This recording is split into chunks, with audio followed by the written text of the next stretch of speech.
Muchas gracias por estar presentes aquí y darme esta oportunidad de hablar con ustedes.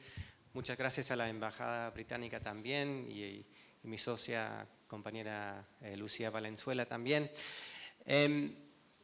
Tal como Lucía les habló, les voy a contar un poco más sobre el concepto de la licencia social para operar y también vinculado eso con qué es lo que, un poco aterrizar más un poco las dinámicas de comunidad-empresa, qué es lo que pasa a nivel territorio, en base a un poco mis estudios empíricos, sobre todo en Chile, pero creo que no es tan ajeno a lo que pasa en Guatemala tampoco, en el sector minero. Y también voy a hablar un poco y tratar de vincularlo con los principios rectores de los derechos humanos de empresa, pero Lucía ya nos dio luz sobre ese tema también. Bueno, ¿puede avanzar a la primera, por favor? Esto, bueno, ya nos explicó Lucía muy bien, nada más voy a redondar y decir que los principios rectores funcionan con tres pilares. El primer pilar es que es el deber del Estado a proteger los derechos humanos. El segundo pilar es la responsabilidad de la empresa a respetar los derechos humanos. Hay una diferencia notable, que el Estado tiene el deber y la empresa tiene la responsabilidad. Y pilar 3, que tanto el Estado como el sector privado tiene la obligación de asegurar acceso a mecanismos de reparación.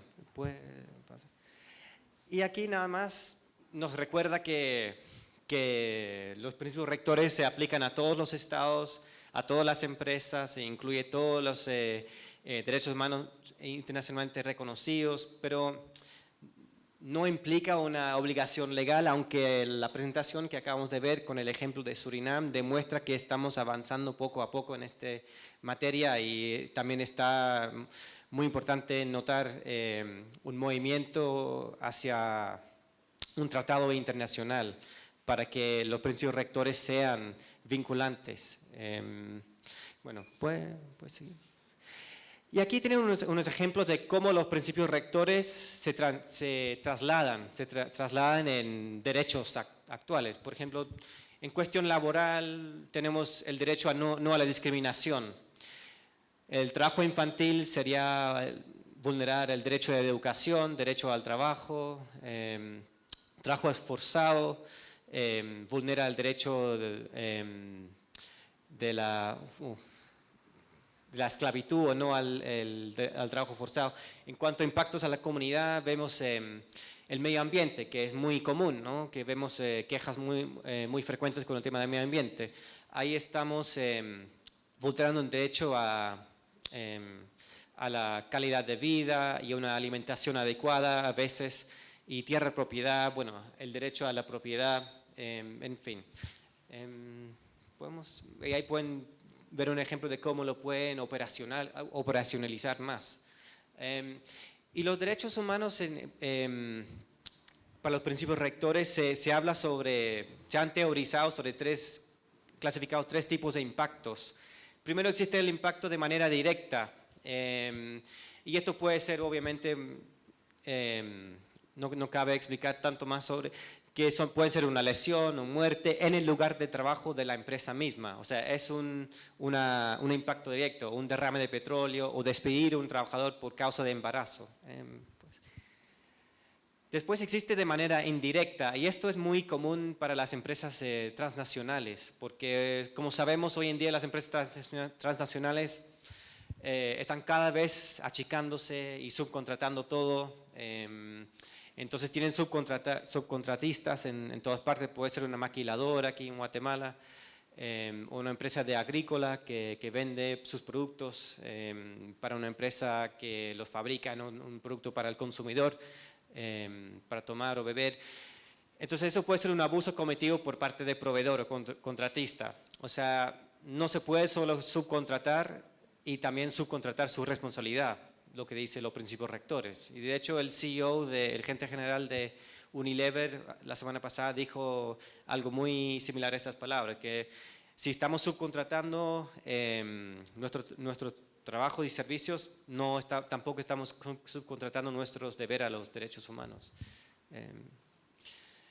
Y el tercer tipo de impactos son las a través de relaciones, sin contribuir a generarlos. Entonces, y aquí entra el tema de, o sea, los derechos, por ejemplo, violación por parte de seguridad pública, que no ofreció protección a los bienes de la empresa. Imagínense el ejemplo de una protesta social afuera de las puertas de unas instalaciones de una empresa por parte de la comunidad. Llegan las fuerzas públicas, me imagino que es una escena que ya pueden haber conocido, y causan unas lesiones, incluso peor, fatalidades ahí. La empresa puede decir que, bueno, no, nosotros no llamamos a la ¿cómo se dice? PNC para hacer esto, pero vinieron de todas maneras a hacerlo, pero la empresa está relacionada con eso. Y bueno, también un poco controversial, pero el profesor John Ruggie, quien fue el arquitecto de todo esto, dice que estas cosas quizás no son tan vinculantes o se puede hacer una vinculación tan directa con la empresa, pero la corte de la opinión pública les va a juzgar a la empresa. Pero hay gente que dice que es un argumento un poco débil eso. Bueno, voy a cambiar un poco el tema ahora. Este es un mapa que viene de estas dos organizaciones que salen de la Universidad de Barcelona, Autónoma de Barcelona. Y se llama EJ Atlas, Environmental Justice Atlas, entonces la justicia ambiental. Y ellos van mapeando todos los conflictos socioambientales por el mundo, y actualmente tienen como 2.700 por ahí mapeados en el mundo en total. Cada vez que uno ve la página aumenta más, y cada conflicto uno le da clic y encuentra mucha más información sobre el conflicto, los actores, la historia, los impactos. Y esto es como ustedes saben muy bien, el mapa de Guatemala, y los conflictos que están ahí actualmente mapeados por ellos. Nada más para mostrarle algo que ustedes saben mucho mejor que yo, que aquí existen algunos conflictos socioambientales de diferentes sectores, etcétera, y bueno, puede ser un recurso también de interés para ustedes. Sé que lo que se llama en Chile la INDH, Instituto Nacional de Derechos Humanos, ellos también mapean los diferentes conflictos socioambientales. Me imagino que aquí también hacen algo parecido, ¿no? ¿Puedes seguir? Bueno, es un ejemplo, es una imagen de Amnistía que muestra que tenemos todavía ese tipo de situación que pasa aquí en Guatemala. No sé de dónde exactamente es tomada la imagen esa, pero... Y también, nada más para mostrarles, parece que están dando bienvenido a unos ganadores de premios de derechos humanos, pero también recordando al mundo que en esta parte del país no quieren minería. ¿Puede seguir? Un ejemplo más de movimientos sociales, ¿sí? Pero a la vez, lo que Guatemala ha tratado de hacer es algunos foros de derechos de responsabilidad social empresarial, de hablar entre sectores, pero sí, si quieres. Sí. Otro ejemplo más que vemos este tipo de evento, de iniciativa. Sin embargo, siguen los conflictos y siguen el mapa de conflictos socioambientales en Guatemala sigue aumentando. Por cierto, no estoy muy consciente de la hora, así que por favor párame cuando he pasado el tiempo.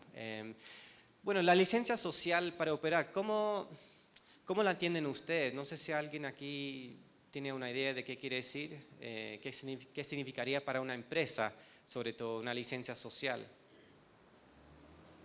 ¿Alguien que se atreve?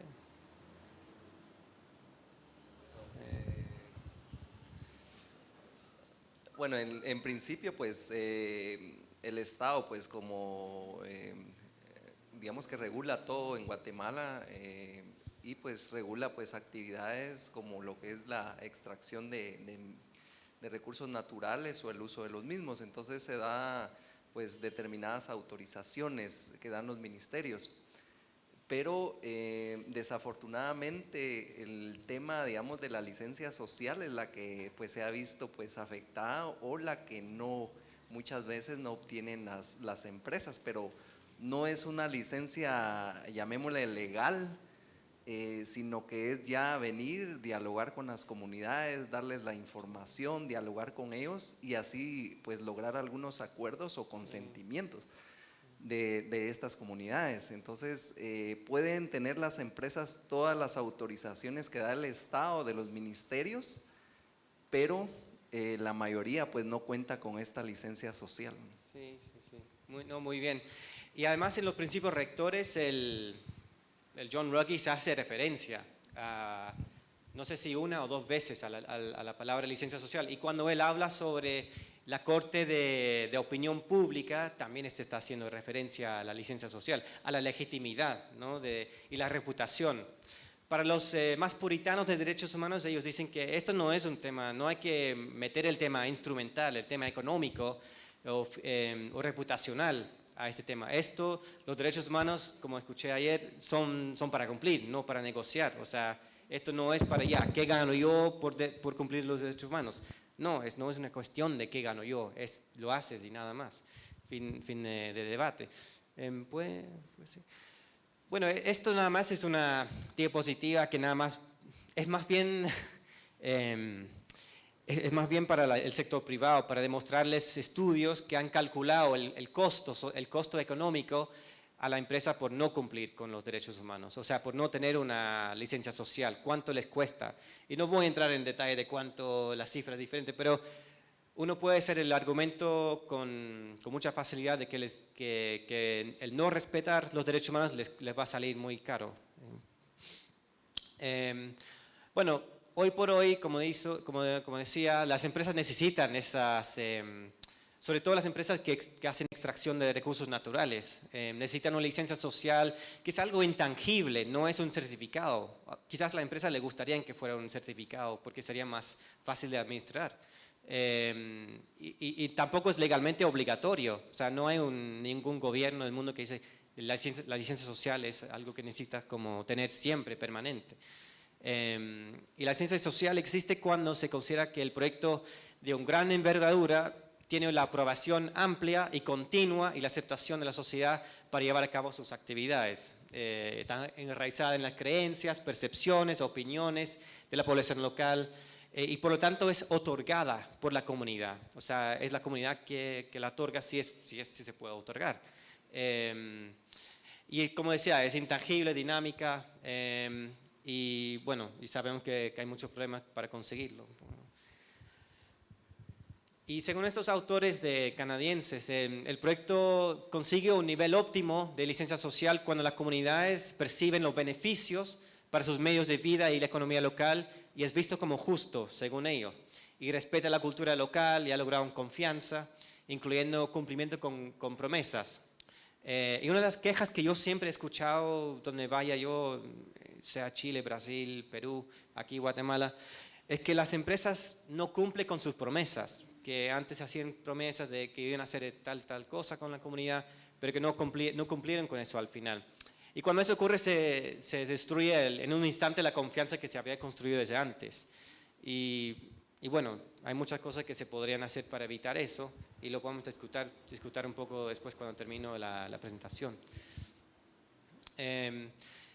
Y sin embargo, también, o sea, para mostrar un poco las empresas por su tendencia le gusta tener todo, administrar todo, gestionar. Le gusta tener procesos, estructuras, tener algo en blanco y negro. Y uno entiende eso también, porque ayuda para hacer la administración. Entonces, esos autores en Australia hicieron un estudio sobre cómo las mineras australianas están cumpliendo, o cómo están trabajando con la licencia social. Y lo que encontró al final es que hacen lo suficiente, lo mínimo suficiente para obtener los niveles requeridos y nada más. Entonces y tendemos a pensar en Australia como un país más avanzado, entonces no es tan optimista para nosotros ver esos hallazgos tampoco. Bueno, estas son más bien preguntas que podríamos abordar al final, pero las planteo ahora nada más para que piensen. ¿Está bien hacer el enfoque en la percepción de la mayoría nada más, ignorar las voces y opositores contra el proyecto? Si no hay un conflicto evidente, ¿eso significa que existe una licencia social para operar? Porque existen culturas donde la cultura no es de salir a movilizar, es una cultura más bien quizás tímida en algunas partes. ¿Y quién adentro de la comunidad puede suministrar legítimamente esa licencia social? ¿Cómo deberían abordarse de diferentes partes interesadas y todos los puntos de vista de disidentes? Y si logran un acuerdo con una comunidad sobre los beneficios sociales, ¿esto significa que ya tiene licencia social para siempre? ¿Y cuánto poder tiene efectivamente la comunidad y la sociedad civil para quitarle la licencia social a una empresa en la realidad? Y aquí en Guatemala existen muchos ejemplos que podrían conversar sobre esa pregunta. ¿Puedes seguir? Yo creo que en el corazón del espíritu de los derechos, de los principios rectores está este tema, donde Brugge hace la diferencia de lo que es la responsabilidad social empresarial y los derechos humanos. O sea, dice que tú no puedes, o sea, está todo bien, sabemos que las empresas grandes están a veces tomando el rol del Estado, construir una escuela, un poste de salud, construir una carretera o ofrecen transporte para niños ir al colegio. Eso está bien, bueno, no hay problema con eso, qué bien, pero siempre y cuando que respeten los derechos humanos. O sea, primero tienen que respetar los derechos humanos y después si quieren hacer estos otros aportes está bien, pero no puedes dar con una mano y quitar con la otra, como a veces he escuchado en comunidades. Sí.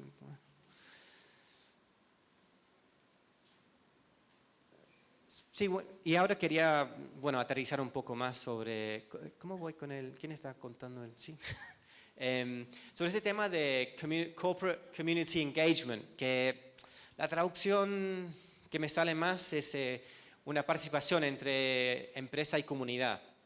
Se define estos autores, Bowen y colegas, como el patrón de actividades implementadas por las empresas para trabajar en colaboración con grupos y a través de ellos para abordar problemas que afectan el bienestar social. O sea, tiene mucho que ver con este tema. Eso no da para ver desde ahí. Pero es una tabla donde yo hice está una publicación mía que pueden encontrar de 2018. El título es ese artículo que está en la revista Journal of Business Ethics. Se trata de cómo squeezing, ¿cómo se dice? Exprimiendo la libertad psicológica. Bueno, un poco volada del tema, pero exprimiendo la libertad psicológica de las comunidades que participan en diálogo, porque existe diálogo también, ahí tenemos que saberlo también. Entonces, esta clasificación viene de Bowen et al., eso de hablar de. Ellos dicen que existe participación transaccional, transicional y transformacional. Yo hice una revisión de la literatura para poner más trabajos dentro de cada clasificación.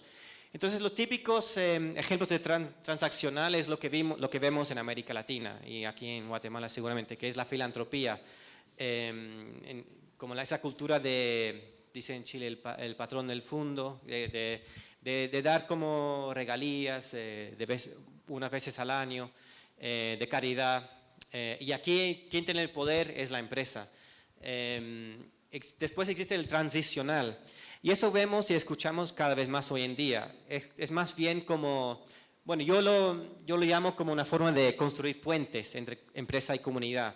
Y hacer diálogos, hacer comités entre ellos, algunas consultas, algún tipo de reunión así o compartir un café. Pero quien tiene poder en esta relación sigue siendo la empresa. Y en la minoría de los casos que encontramos existe el transformacional, donde la empresa trata de hasta cambiar la sociedad por una sociedad de acuerdo quizás a las ODS, los Objetivos de Desarrollo Sustentable. Y aquí todo pasa juntos, la palabra clave aquí es conjunto. Se hace todo como socios, con transparencia. Y quien tiene poder aquí es igual, hay una relación igualitaria.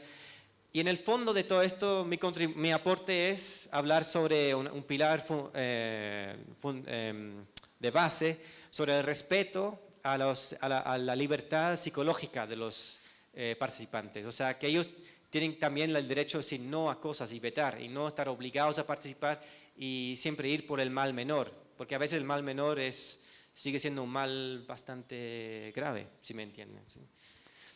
Bueno, aquí de hecho hay una imagen de mí de 2016 por ahí. Quería hablarles sobre un proceso, que esto no es tan así vinculado explícitamente con los principios rectores, pero es un proceso que pasó en una minera en Chile, sobre todo entre los años 2015 y 2016. Una minera chilena que tiene su sede en Londres, Antofagasta Minerals, cuyo dueño es el hombre más rico en Chile, Luxich se llama. Es un pueblo caimanes. Y el pueblo de 1.000 personas, 1.300 personas afectados por un tranque de relaves. ¿Saben qué es tranque de relaves? ¿No? Las minas cuando tienen sus desechos, tienen que poner todos los desechos de las piedras y de los químicos en una especie de lago, un tranque.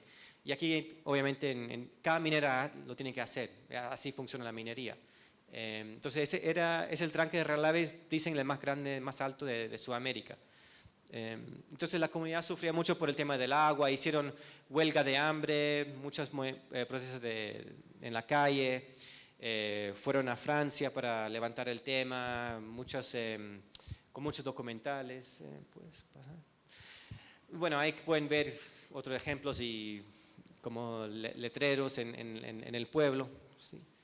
Y, eso no se traduce. Se supone que aquí hay un triángulo, que es un triángulo que va así, termina ahí, pero no, en el PowerPoint no sé. ¿Tú ves el triángulo? Tampoco. Ya. Entonces, estaba con mucho sueño anoche para hacer. Lo que esto demuestra cómo la empresa, las tácticas más que nada, y ahora estoy hablando un poco sobre estrategias más bien empresariales. Esta comunidad fue muy bien asesorada por unos abogados. En Chile existen muchos abogados que son muy capaces para enfrentar las empresas y defender los derechos humanos de las comunidades. Y esta empresa decidió hacer un cambio de estrategia, porque la comunidad había ganado un fallo en el Corte Suprema. Y la Corte Suprema de Chile dijo que este tranque de relaves hay que demolirlo porque ya está causando demasiados problemas. O sea, sin ese tranque de relaves la empresa no podía funcionar más. O sea, es una empresa muy grande, con capitales extranjeras y en la bolsa de valores de Londres. Entonces, ¿qué es lo que pasó? Cuando la comunidad se dio cuenta que no estaban cumpliendo con ese fallo, con el dictamen de demolir el fallo, la comunidad salió de nuevo a acampar y bloqueó la ruta durante 80 días, en diciembre de 2014 hasta febrero de 2015.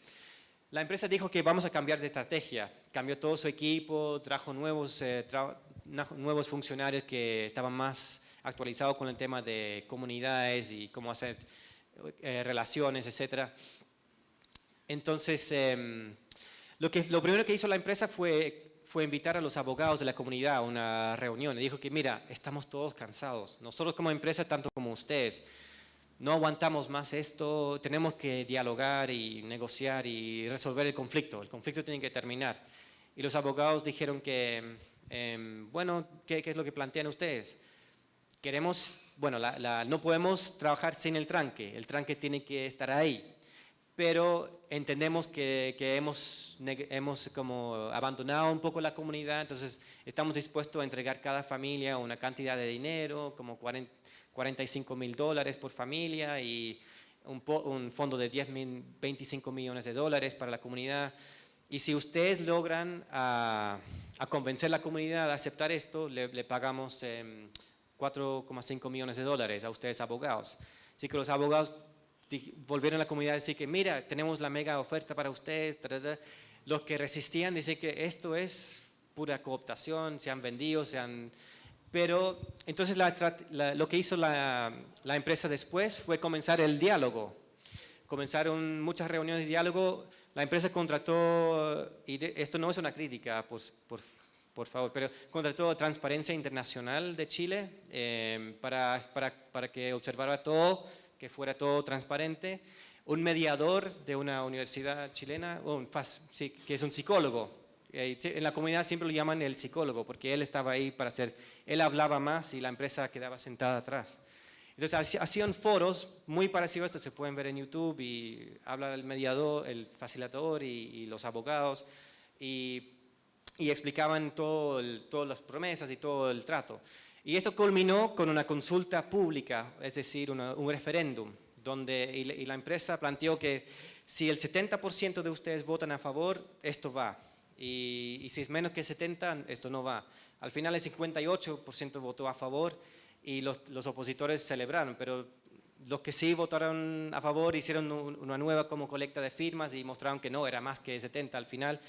La empresa conmemoró, festejó y se fue a la Corte de Apelaciones y ganó utilizando todo esto como evidencia, mostrando que, mira, la comunidad está a favor de nosotros, de este trato, y el tranque se queda. Y el Corte Suprema dijo que, la apelación dijo que sí, el tranque se queda y anulamos el dictamen anterior. Bueno, entonces ahí nada más ponía el triángulo como invertido para mostrar cómo la libertad psicológica de la empresa iba estrechando y achicando cada vez. Pues, ya, no, está bien, sí. Bueno, es nada más de la página de Chile Transparente, sí. Entonces aquí, esto viene de esa publicación. Tengo aquí al lado derecho los términos de Corporate Community Engagement. Por ejemplo, está todo en inglés esta lámina, pero se habla mucho sobre el tema del contexto local, identificar grupos de interés o stakeholders, mapear. Y en este caso fue mucho más una especie de recopilar inteligencia sobre la comunidad. También se habla mucho sobre la colaboración y ser socios, pero en este caso fue mucho más la cooptación de los abogados y los líderes. También se habla mucho sobre un diálogo auténtico o la creación de consenso. Y en este caso yo lo llamo más bien en insistir que no existe una alternativa para aceptar el tranque de relaves. Y también iban mucho de puerta a puerta buscando firmas y diciendo que si usted no firma, le va a ir mal, y tengo un montón de historias para contar sobre eso. Y se habla mucho sobre remediación, remediar, pero en este caso fue más bien una oferta. Vamos a hacer una oferta financiera, por favor. Esta es más bien una prueba para saber si la participación entre empresa y comunidad fue ética, digo yo, porque yo creo que es lo que faltaba. No sé si vale la pena leerlo en total, pero voy a decir algunos. Las empresas deberían preguntarse si la mayoría de la comunidad está compuesta por personas con poca o ninguna educación formal, cómo ha afectado el conflicto, el gasto financiero de la empresa en la comunidad, qué actores y representantes claves de la comunidad que resisten al proyecto recibieron beneficios, han abandonado su resistencia como resultado y decidido colaborar con la empresa. Este gasto de la empresa o inversión local ha afectado el tejido social, la cohesión de la comunidad, ha llevado a más conflictos internos, cosa que yo he observado, y ha utilizado el actor más poderoso, que es el Estado o la empresa o ambos, con estrategias de influencia psicológica con el propósito de formar un consenso favorable con la comunidad. ¿Puedes seguir? Bueno, este es otro caso que obviamente no voy a entrar, pero puedes pasar por la foto. No voy a entrar en detalles, pero lo voy a mencionar, voy a explicar qué es. Es el Valle del Huasco, más al norte en Chile, donde Barrick Gold, que entiendo que ellos no operan aquí en Guatemala, que es la minera de oro más grande del mundo de Canadá, tenía un proyecto que se llama Pascualama, comenzó en 2000, pero en enero de este año el Estado de chileno, el Tribunal Ambiental, los que fiscalizan el medio ambiente, fueron ahí y dijeron que esto tiene que cerrar. Y la empresa tuvo un prejuicio de 5.000 millones de dólares a través de su mal manejo del medio ambiente y también por la resistencia de la comunidad. Esta imagen viene de la página de Barrick Gold, de la empresa. Y no sé si ustedes conocen el señor que está aquí. Es el mismo John Ruggie de los principios rectores, o sea, él es un consultor también de Barrick Gold. Nada más para una información. yo creo que voy a terminar aquí porque entiendo es que si comienzo aquí voy a tardar unos 10, 15 minutos más. No, sí, vamos, sí, hagamos esto. Bueno, todo esto yo lo digo en el marco mayor sobre Guatemala. Y entiendo que el talón de Aquiles de todo Centroamérica y Guatemala es ustedes van a saber mejor que yo, pero es la cuarta o segunda o no sé, quinto país más desigual del mundo. Y uno ve en esta gráfica aquí que encontré anoche, como en lo demás de América Latina los más pobres se han ido como aumentando su ingreso de hogares de los más pobres, pero en Guatemala entre 2003 y 2012 ha ido bajando un poco. Y la última diapositiva, bueno, es una pregunta que hago porque lo que yo he explicado o ensayado o expuesto tiene que ver con ese tema en el marco mayor de esto. O sea, es una imagen de las orillas de la ciudad en cual estamos. Y bueno, es más bien una pregunta para todos los chapines, ¿no? Si se puede prosperar en un entorno que está un poco enfermo, desigual. Lo dejo ahí. No quería dejarlo una nota tan triste o negativa, pero es una pregunta para reflexionarnos, nada más.